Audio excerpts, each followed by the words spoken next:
Welcome to Infinite Business Dynamics. Today, we're going to tackle the #1 reason why brilliant strategies fail. And you know what? It's not usually a lack of vision, and it's not always poor execution. It's that huge, gaping chasm between the two.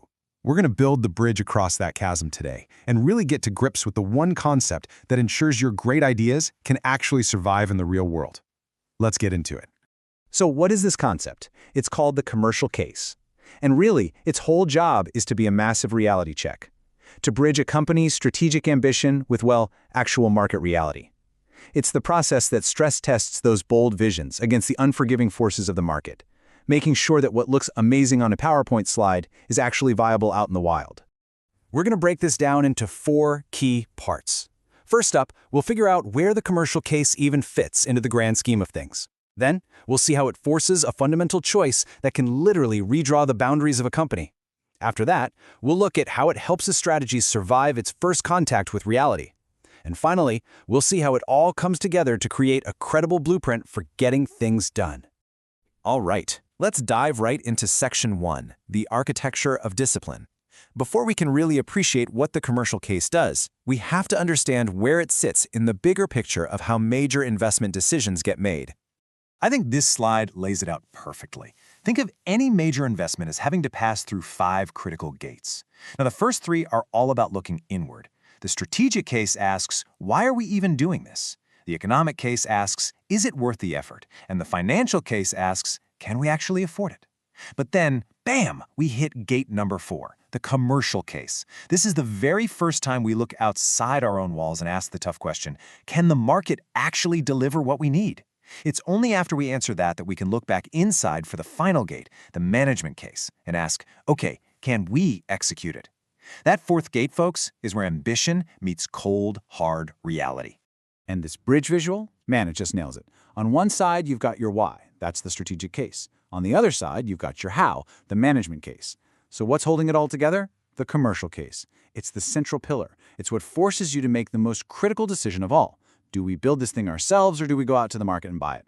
It literally connects your high-level strategy to your on-the-ground execution plan.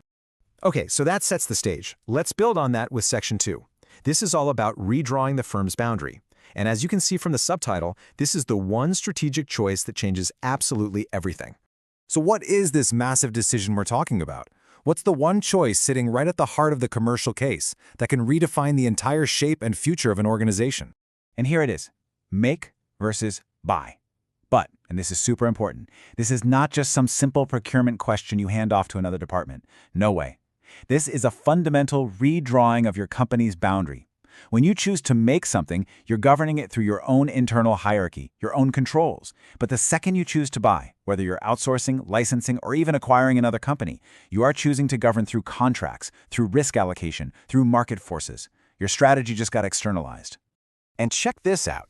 Each of these boundary decisions kicks off a totally different kind of project. You decide to outsource? Great, you're now running a complex procurement and transition project.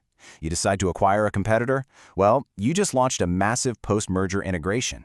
The key takeaway here is that your strategic choice directly dictates the work that has to follow, and your success or failure hinges on how well you execute that very specific project.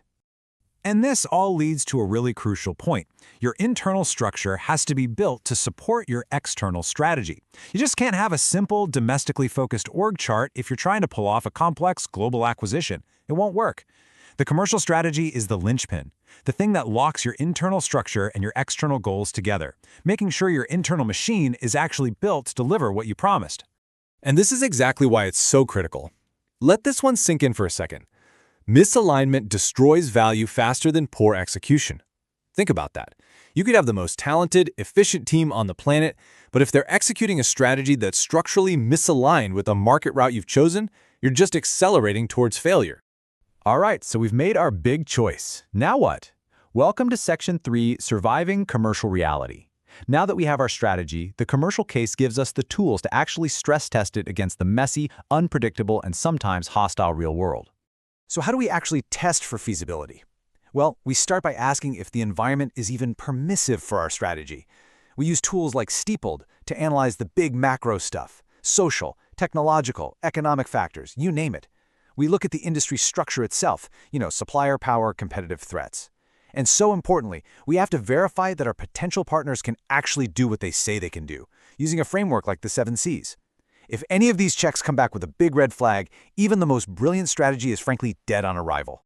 Because let's be real, the world is volatile. Your fancy economic case might be built on a nice, stable set of assumptions, but reality is going to throw things like wild exchange rate swings, sudden inflation, and geopolitical shocks at you.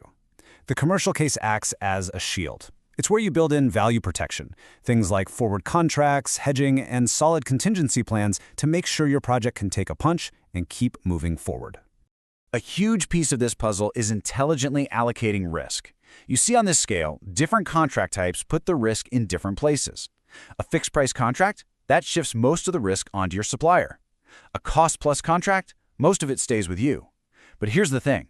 A contract is just paper without a solid governance architecture, clear risk ownership, change control, constant monitoring, to enforce the discipline that the contract is supposed to define. And this brings us to a tension that, every leader feels in their gut. That constant tug of war between short-term efficiency, getting the lowest possible cost, and the long-term need for innovation and strategic capability. The commercial case forces you to stop and ask the hard questions. Does this deal support our long-term strategy?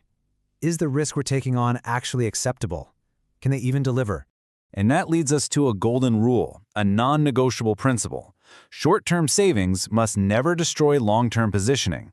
Sacrificing a core capability or a key supplier relationship just to get a small cost saving today can be absolutely catastrophic for your competitive advantage tomorrow. That kind of foresight, that's the very essence of a strong commercial case. All right, let's bring it all home. Our final section, Section 4, the blueprint for execution. This is where we see how all these pieces come together to make a strategy not just ambitious, but truly credible. So when you put it all together, what does a rock-solid commercial case actually do for you? Think of it like the key that unlocks the vault of an executable strategy. As we've seen, it aligns your internal structure with your external plan. It tests whether the environment is even viable. It verifies your suppliers are up to the job. It protects your finances, allocates risk intelligently, and embeds the discipline you need to actually follow through. And so, the bottom line, the one thing you need to walk away with is the simple but incredibly powerful idea. Strategy becomes credible only when it survives commercial reality. An idea is just an idea until it has been rigorously tested, shaped, and proven by the real forces of the market. That, right there, is the job of the commercial case. Thanks for joining our explainer here on Infinite Business Dynamics. If you want to keep mastering the frameworks that turn strategy into reality, make sure to subscribe for more deep dives just like this one. We'll see you next time.